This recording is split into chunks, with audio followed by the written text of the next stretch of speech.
Okay, so May 1st was Workers' Day in Nigeria. We joined the rest of the world to observe this day.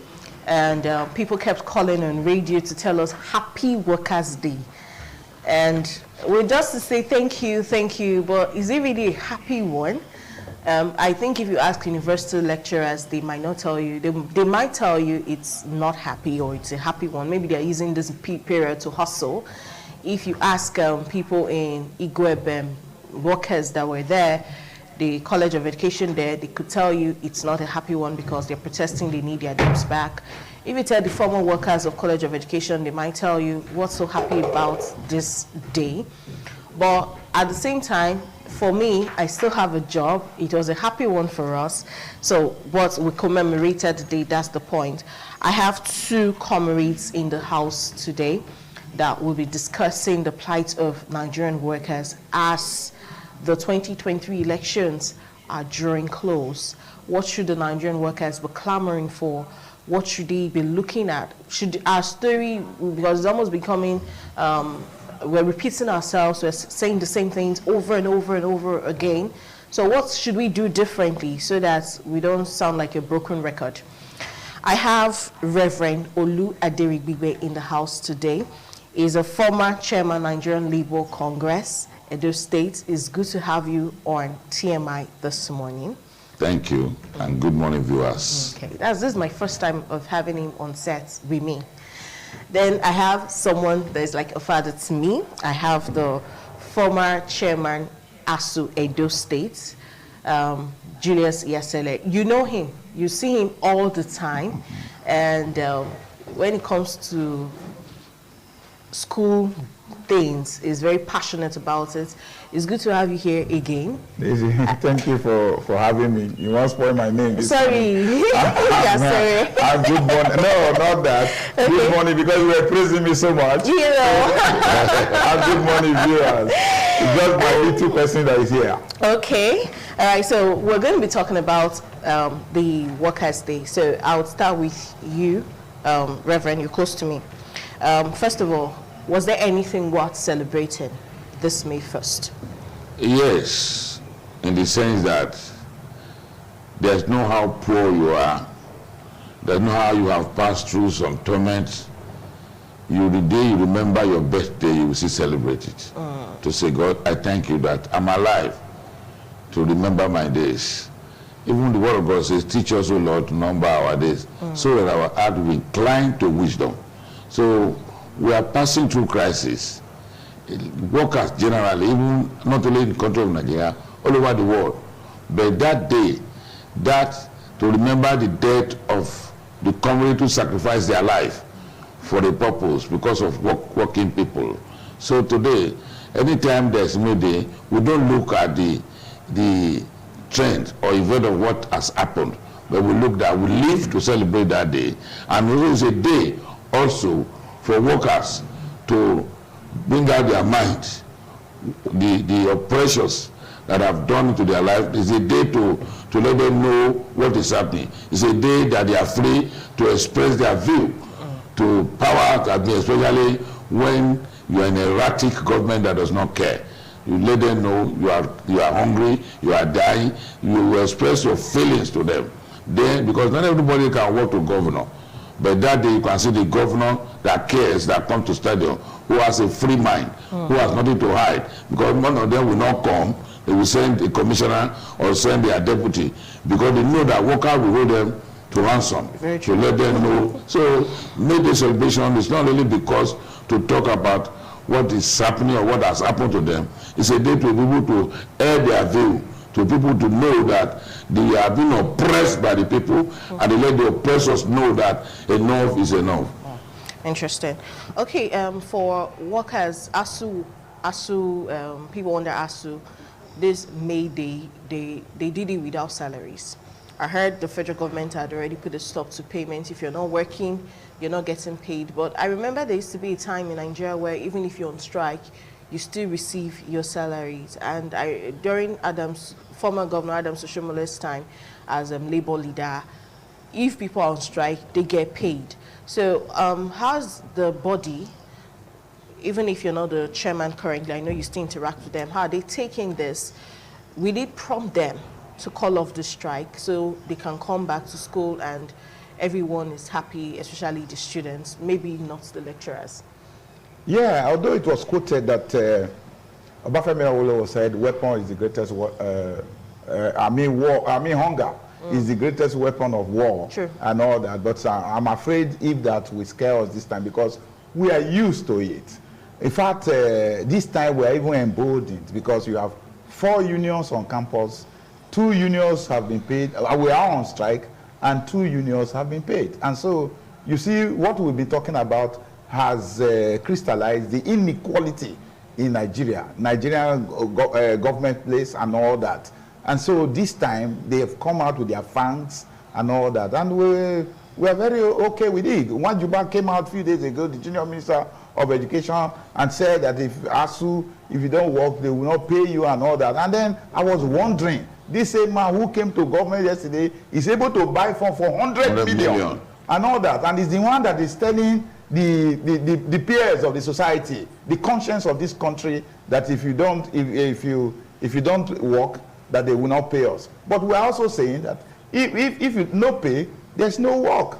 Many of us we are already into so many things. People are driving Uber, taxi drivers. So many are engaged in the farm. And I was the one in Kekena. Yes. So yes, why we can't go as low and then get our families going. So if they want to do, which is what we'll be wrestling with them about, the pauperization of public education, because they've destroyed the primary and secondary.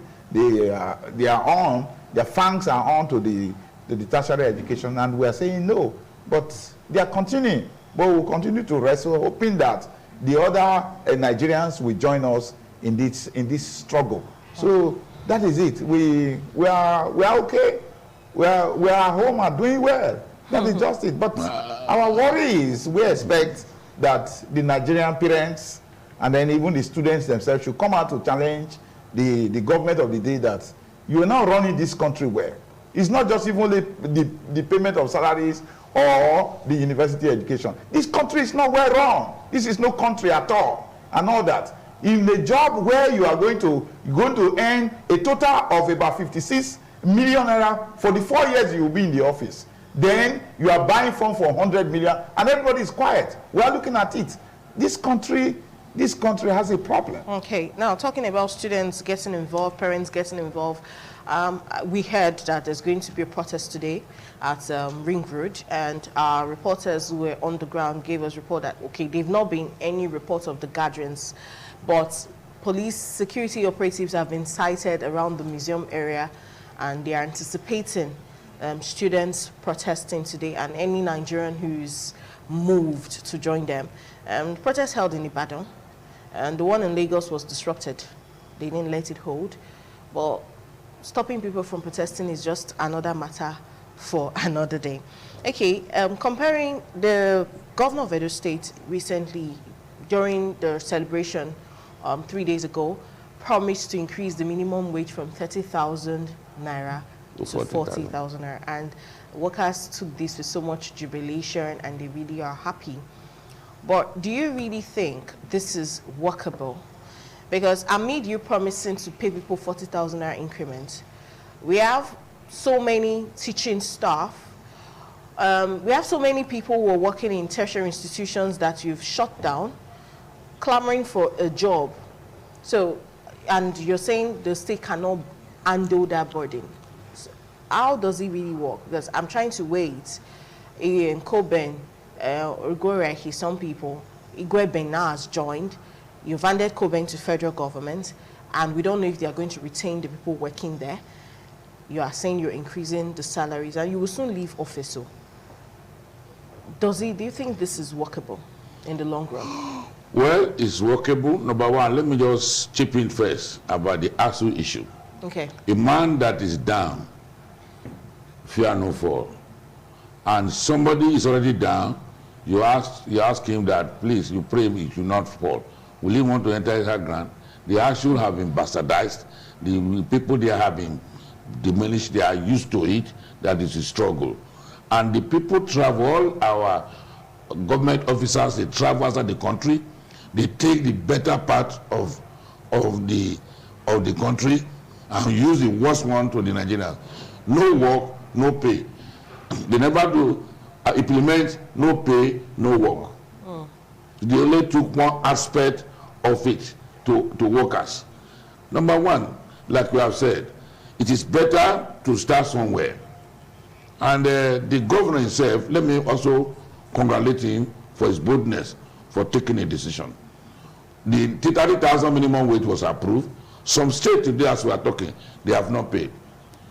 But he came, he paid, and also paying some pension. The pensioners are enjoying it. Only they are looking forward for the gratuity, which people are really clamoring for, and those who have suffered. Excuse me. For the matter of 40,000, I think is bravo. 40,000 is an increase. It does not really solve the problem, but it gives workers hope that it can be well. Yeah. And like the man who has promised before and is doing it now, I think we can commend him. But the other area, let us first drive the hawk before you quarrel with the chicken.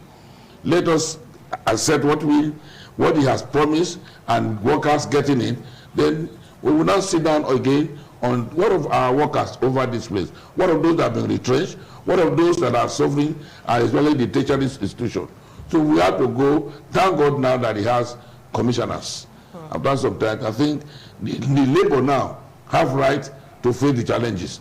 How they can be able to help the working people of the workers in this tertiary institution. I think let us first embrace the money to see the cash in hand, and then we now know what to do. So I feel it's unfair. Anyway, it's unfair to have one area being relegated to zero background. And we are buying the same market. There's no tribal market in hunger. We are buying the same market. Those people that have been working, they have wives, they have children, and some of them have husbands. Some of them, they are women. They are breadwinner of their homes. So in this area, we cannot fight two wars at the same time. If this war of 40,000 minimum wage, nobody negotiated for it. He came out voluntarily and to say this. So it is also time now for workers who are sound-minded workers, who are really leader of the people, to come out the areas in which they should also, because the governors have right to govern, while the workers are right to unionize. But when you are doing that, you must be able to know some area of your department that is suffering. We leave that area for labor leaders to fight, because at our time, this type of thing never happened. In fact, I'm coming to that. I really need to do a comparison. I want to add to my reverend's presentation there. Thank God that Edo State has implemented minimum wage. And so what that means is that the statement the governor has just made may not be a political stunt. But the only thing that I want to advise, like it is in some other clients, drawing a comparative analysis on what Uhuru Kenyatta did on this same Labor Day. Uhuru Kenyatta looked at it and said, okay, we are increasing the minimum wage of Kenyans by 12%. Looking at the inflationary pressure, I said that inflation has been all-time high in the month of April, from about 5.5 before then to about 6.7.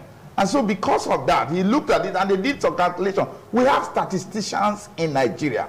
What I'm saying here is that our government, our leaders should apply science in leadership, should apply statistics in leadership. And so looking at that, he now said, okay, what we need to give our people is about 12% to cushion it. And then he gave a reason reasons for this. He looked at, he said, well, COVID-19 was an issue, and then looked at the current war between Russia and Ukraine, that is what is affecting our people adversely. In those states, in Nigeria, for instance, when you see things like, if they are going to be, they should give reasons. What are the reasons? Why are we doing this? Otherwise, it will just look as if it's a grant. You are just taking some money and say, undertake, and all that. You must be scientific. You must analyze And then, so that we don't do what Udoji Award used to be in the 70s and all that. So all this needs to be looked at. That is what my position. Okay, now 2023 elections is actually top on everybody's lips. We're talking about it. The questions are already being asked, but I think this is the point where I want to ask. What am I saying? Mr. Dr. Yasele. Yeah. What should be the questions that ASU should be asking? Workers, in fact, beyond ASU, workers should be asking these aspirants as 2023 is coming. Yeah. We need to move. I think we've heard stories that there's an embargo on employment, yet there's brain drain. A lot of lecturers who had masters and started as assistants, they've applied for PhD abroad, they've gone, and they're not planning to come back. Nobody will come back. So the ones that are remaining, they are still struggling, which are more like the older ones, because the young ones are looking for opportunities to move out. Yes. So they're working overtime, practically working like slaves. Yeah. The students we are building to become leaders of tomorrow, in quotes, they practically have stayed 1 year at home before they resumed. Yeah. Now they have come back, they've not even stayed 4 months, they are back home, and they've been home now, this is the 4th month running. That's going to affect the students somehow, and what kind of leaders are we going to breed with people who are going to have us so much anger for the delay? Then the questions workers should be asking these aspirants now that are not workers' welfare, workers' welfare, workers' welfare. What should we look out for? What would you advise workers to look out for before they go out to vote? Because we have a lot of people who are going to vote that are workers. It's euphemistic to say that this country is damaged. It's euphemistic to say that this country is misruled. It's euphemistic to say that this country has been badly administered. Nigerians are at the lowest ebb. Whether you go, from what I am saying, from the body language, you understand what I'm saying here is that those who are leading us don't care. They don't give a hoot. Whatever, if you like now, in some other client, when things go bad, people go on hungry strike. If you attempt that, if you try that here, you will die of hunger. Nobody will bother. That is what we are saying here. That the president will go to a labor ground on May 1st to address workers and never mention anything about ASU strike. It is sad. And so, what I expect my colleagues, what we should be doing now, I've told so many of them, let's get involved in the politics. We cannot allow backbenchers when we were in school to continue to hand down rules and regulations on us.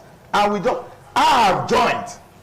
Do you understand? So let's get involved in the politics. That's the first I'm telling workers. Workers in this country, get involved with politics. We know the controlling parties in this country now. I'm advising that all of us should get involved with the controlling powers.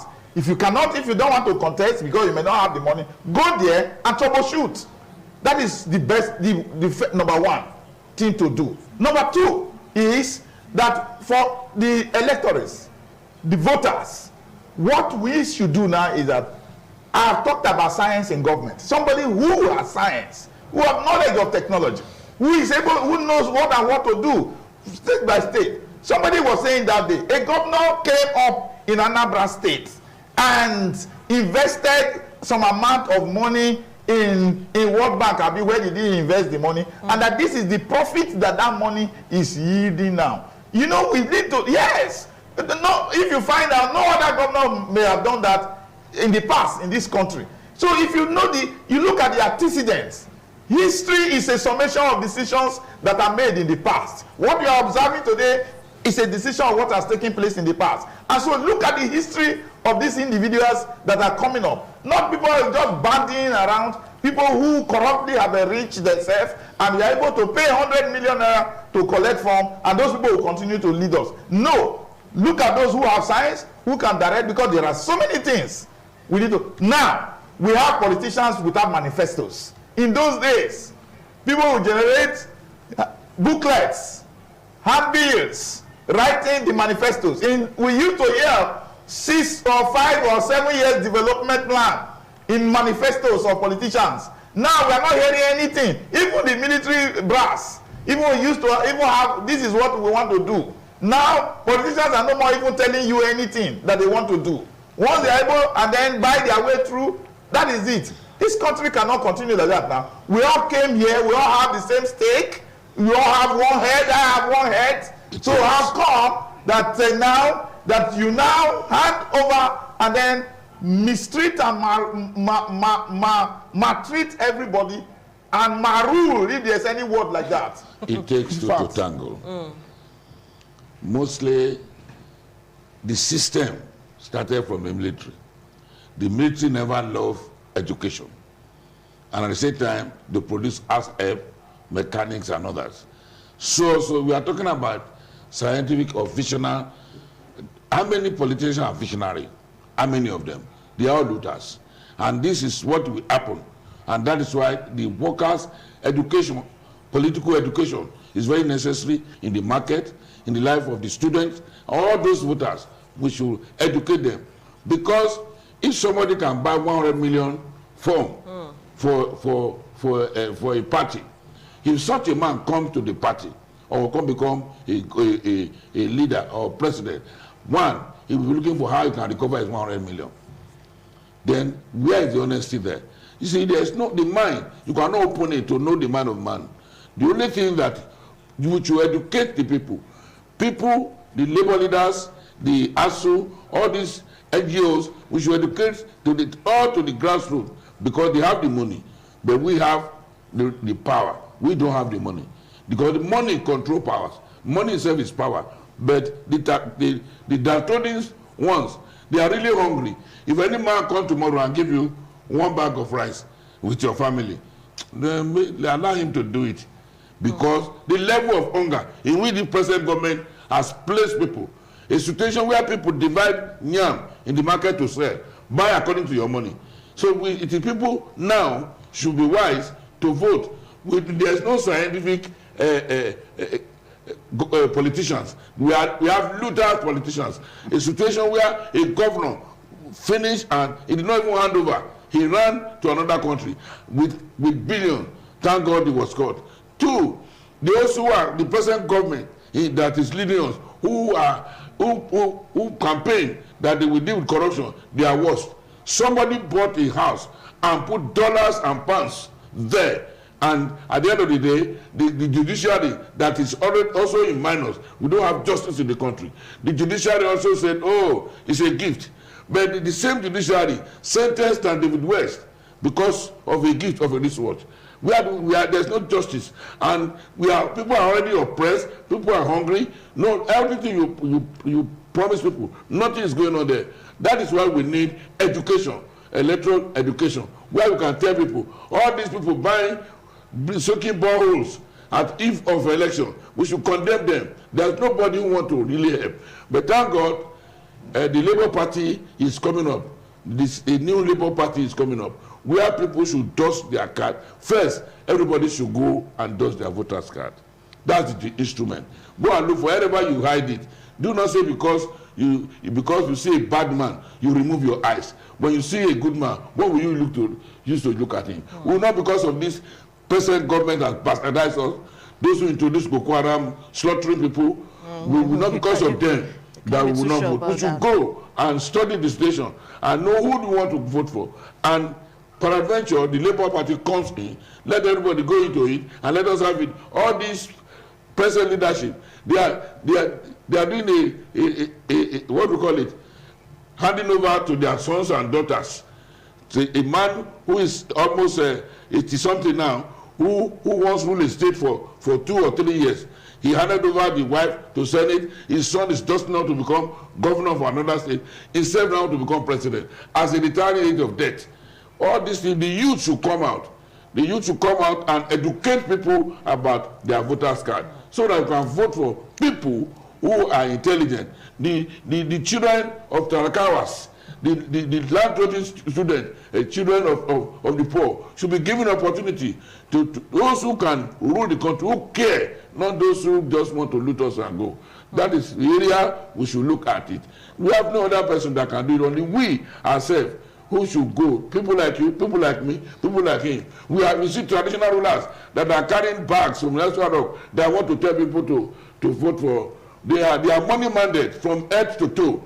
So it is now that we should take our destiny in our hands and look for our voters' card, go to the grassroots, go to the market. All those women making shekere and dancing over, be at airport with 20 naira and wait for looters. They are playing shekere for those who have high states and they have no money to feed their children at home. They should stop clapping hand for looters. They should also sit down and look at themselves. We go to the campaign, to the market, to the villages, not campaign of a vote for me. How they should vote right. Interesting. Okay, now workers should get involved in politics. That's a very strong yes. and an angle that everyone and should Labour have. Party is coming up. Okay, so they should all join Labour yes. Party. Okay, now let's do a comparison. You were former chairman of NLC, Edo State, and we are still seeing a lot of things are happening. I want a comparison of how it was, the welfare, the plight of workers in your time and how it is now. Was it better? Because the inequality in payment between rulers and the bureaucrats has always existed. Governments paying low income or not paying at all has always existed. My father passed on 2 years ago and he was a pensioner for a while before he passed on. I know he was a teacher. So there was always the salary issues. The last time I saw abundance of, or should I say comforts, was when they had subventions for schools. And so they could do projects that could even generate money. When he passed on, some of the people at ODE, that he was their headmaster, then principal, they came for the burial and they did a very massive support as a community because of the things he did while he was there. So that's it. Let's do a little comparison. How well have we come? Is he better, or it has always been the same, or is he worse now? I think it's worse now. One, the leadership. I want to congratulate ASU first. They have taken over the struggle, because with the punishment, with the type of intimidations, the struggle still continue. In the life of labor, at our time, I was in detention for about 5 months. I was at Oko. Thank God, may the soul of Justice Shadow rest in peace. Atlant, he's late now. And at our time, we were concerned about how to lift the workers. I survived 6 military administrators and 2 civilian governors. There's raw cash. 2 things. Do you want your name or you want money? So if you know you have conscience, you will know that some people ask you to go and commit suicide. Because when you take the mantle of leadership at a labor level, at any level, you don't have any family. Everybody becomes your family. And there's a lot of pressure. And at the end of the day, you will end up in detention. As at that time, we're looking for how to lift the souls. And there's nowhere we will move to. Workers will continue to give us respect and information. The worker will tell you where somebody at one contract above, where some people, a governor, a military governor, gave contract, bush forest to a woman as a man. Worker gave us information. We confronted the man, and that compartment was withdrawn from that woman because we have information. And the workers also know that we are fighting for them. But now, labor, if you see many of them, they want to write Prado, and it started at the time of, what is his name? Comrade Oshomole. And at the same time, that's why the value of labor started dropping down. You see, at the time of Pascal Bafiao, he has vision. See the workers' house that he built, and many other things like that. Pascal had the seal, and that's where also we click upon. We are the foot soldiers of Pascal. We like to fight, and we fought for the masses. That is why we damn the consequences of money. But now you discover that the leaders, there's insincerity in management, you find out that they are ready to induce you with money to have their comfort. Yes. But you serve the workers not at your comfort zone, at the peril of your own life, and you will get results. But things are no more like it were today, because today the politicians are ready to dago carrots. The politicians are ready to bring Nobody want to lose their job. And workers, because of what they saw, that their leaders are no more committed, call strike. They will call strike today within 2 hours. It will be cut off. The same workers will not give you any respect. That is why the struggle with the instrument have been dismantled. So because what we are having now, it was not like that. Okay. So there's no zeal, there's no courage, and our leaders are not ready to use their head to break coconut. Okay. And because of that, the management or the employers took advantage of it and tried to rubbish Nigerian workers. Interesting. Yes, I want to add that the average salary of a Nigerian worker now is 43,000 naira. That is the average salary. Minimum wage is 30,000, but the average is 43. It rose from 42,500 when it was minimum wage 18 to now 43,000 naira with minimum wage 30. That's the average salary. But you know, when you put a range, you will now have some persons are earning over 12, how many millions in a month, and somebody else is taking 30,000, and yet these people go to the same market. It was not like that in the past.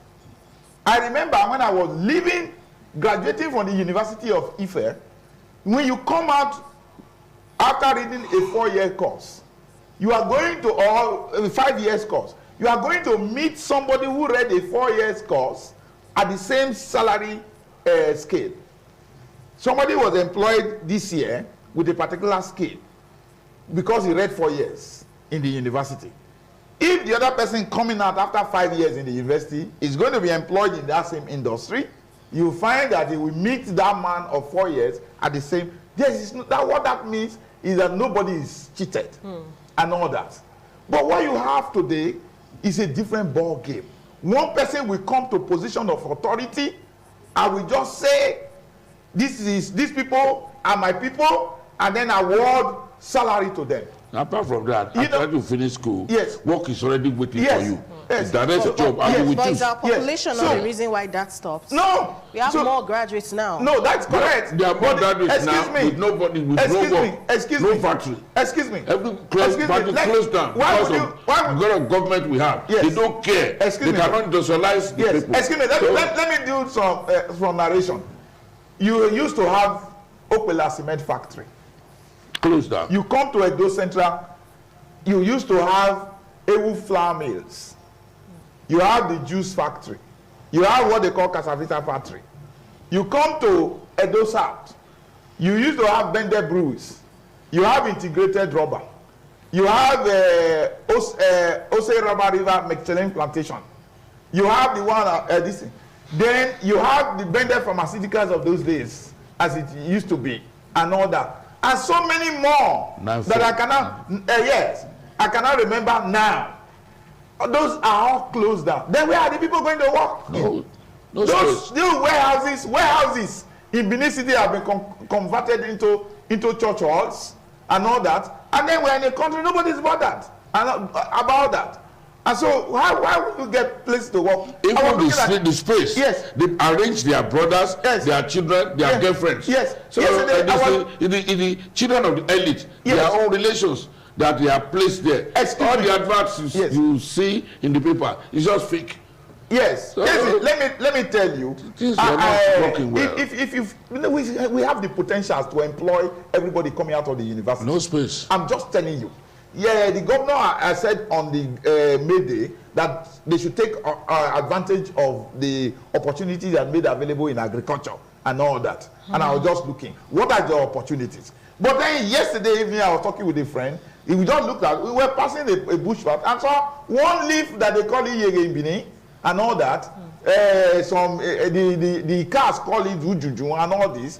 That leaf, if you use it to make soup, it draws like ogbono, like okra, and all that. And from the analysis, they say that thing reduces blood pressure and all that. It's a fantastic delicacy if you go to Ika area and all that. Many tribes, it is not developed. You can't find it in the market. Nobody is planting it yet. You have a government that is supposed to inform the people. There used to be what we call extension workers. If you tell you have created opportunities, where are the extension workers? Where are the improved seedlings and stem for cassava and related? There is one cassava that these people brought from Benin Republic. They are planting around Nifo area. You can uproot it and chew it. It looks sweet. You don't need to cook it and all that. So what type do we have in Nigeria? We just leave a people. Nigeria is on auto run. The country is running on its own. We are talking about agriculture. There's divide and rule in the agricultural system.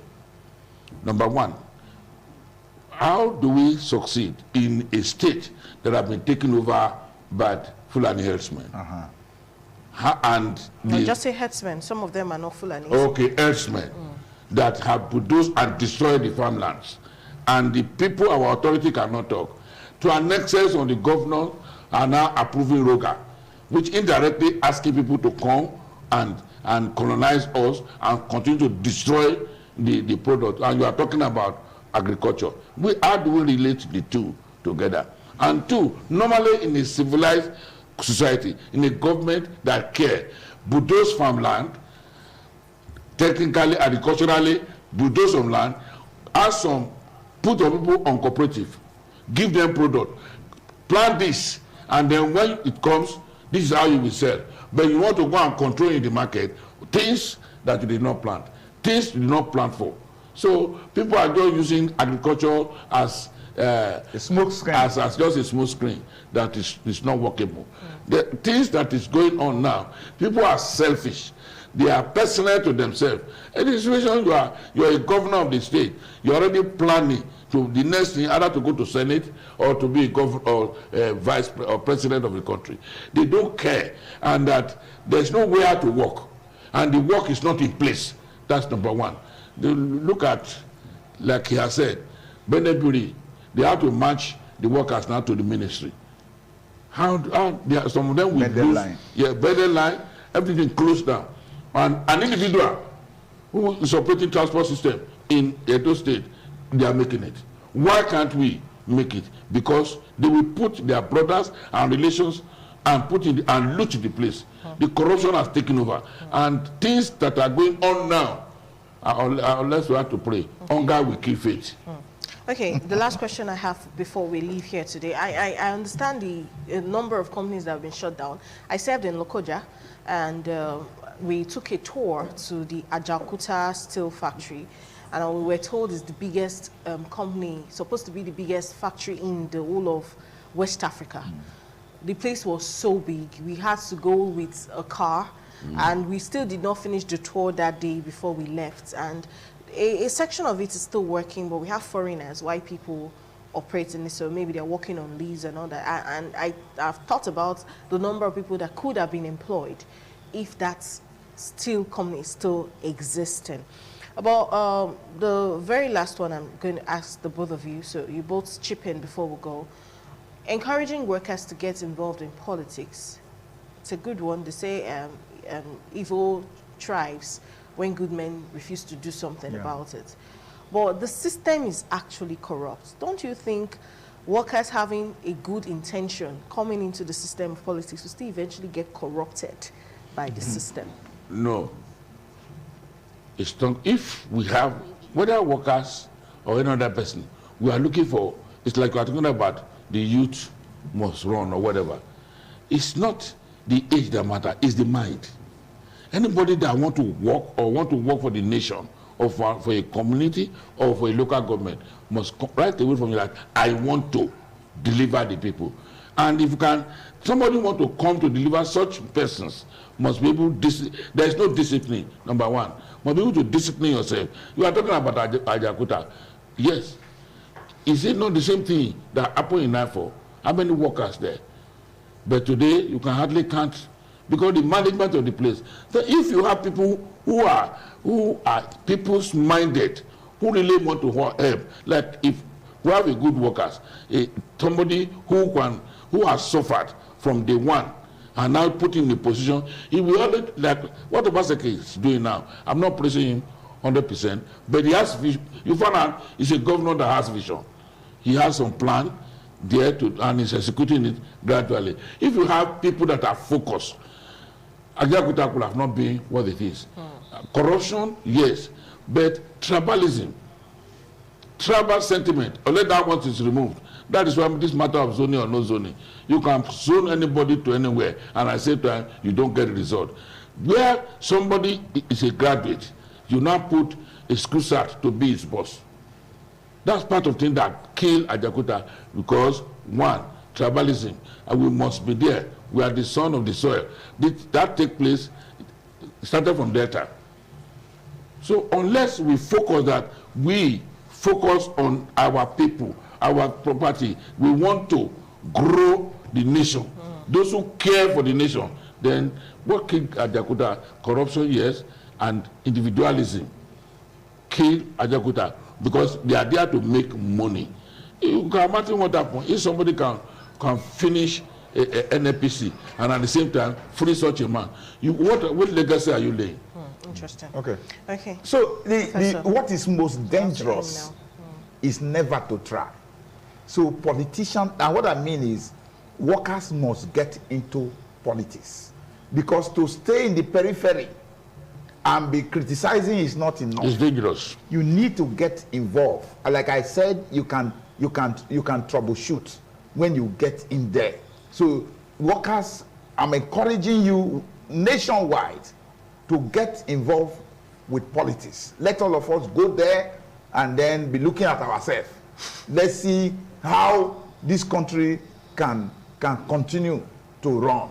So this discussion is very, very apt, because the country, the way it is just very, very funny. They'll be hijacked. Very, very funny. Let me tell you, what I like following, using his words now. What I'm reading here is that people want this country to eventually destroy this country so that they can lay hold, so that they can take over. Because if the country is well run, of course, it will be much more difficult for any group to take over the country. But once it's destroyed, nobody will even bother. Want to die. Before you know it, that everybody would have even run away. Everybody will leave the country, and then strangers will not be the one to take over. So this is the revelation that I'm just getting here now, that they want to destroy the country to be able to take over. Okay, I want to say thank you to the both of you, Reverend Prof. Thank you so much for being my guest on the show today. We've had a very robust discussion, the plight of Nigerian workers and how we can change the status quo now that 2023 elections are approaching, what we should be looking out for, what questions we should be asking, what we should be doing, how far we have come. And these are what we've analyzed so far. And even if we didn't take anything out of this discussion, workers need to get involved with politics. It makes me remember how my pastor will always say, Christians need to get involved with politics. Yes. Everyone should not just sit back and fold their hands, watch, condemn, complain. Get in there. Let's also see how well you would thrive. If you don't work out, it's okay. This one, we've tried this one, it didn't work out. The worst thing that can happen is not to try. Let me borrow Professor Yasere's words. The worst thing that can happen is not to try. I really, really do appreciate you this morning. All right, we'll be joining Blessing Leche for the news update at 9:30. And when we come back, Dennis Ofik, Praise Osadebame, and myself, Daisy Lewis, will be concluding this show this morning.